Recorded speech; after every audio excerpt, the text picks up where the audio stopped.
بہت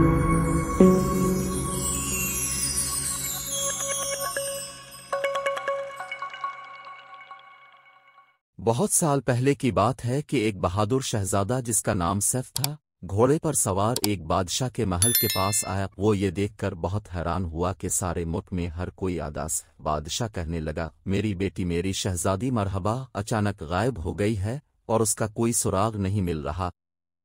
شہزادہ سیف نے وعدہ کرتے ہوئے کہا، میں شہزادی کو تلاش کر کے لاؤں گا۔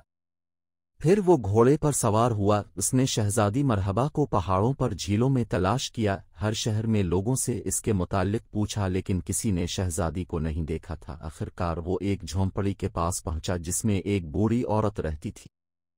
اس نے شہزادے کی بات سنی تو اسے کہا، اگر تم میرے لیے جنگل سے لکڑیاں کاٹ دو، جھیل سے پانی لے آؤ اور میرے کھیت میں ہل چلا دو تو میں شہزادی کو ڈھونڈنے میں تمہاری مدد کروں گی۔ شہزادے نے اس کا کہا مانتے ہوئے سارے کام کر دیے تو ابھی اندھیرا چھا رہا تھا۔ اس نے شہزادے کو ایک موم بتی دی اور کہا، اس موم بتی کو جلاؤ تو تم اس سلطنت کے ذرے ذرے کو دیکھ سکتے ہو۔ شہزادے نے موم بتی کی روشنی میں ایک بہت بڑا سیاہ رنگ کا قلعہ دیکھا جس کے اندر شہزادی مرحبا قید تھی۔ بوڑھی عورت کہنے لگی، یہ سیاہ گھڑ سوار کا جادو کا قلعہ ہے۔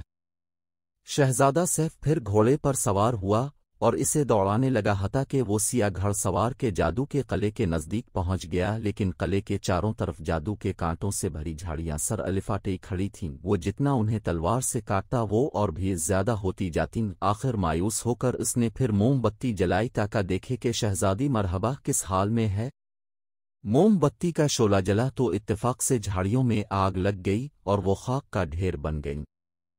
سیاہ گھڑ سوار گھوڑے کو تیز بھگاتا ہوا قلعے سے باہر نکلا اور شہزادے سیف کے ساتھ تلوار سے جنگ کی جس میں شہزادے نے اسے شکست فاش دی۔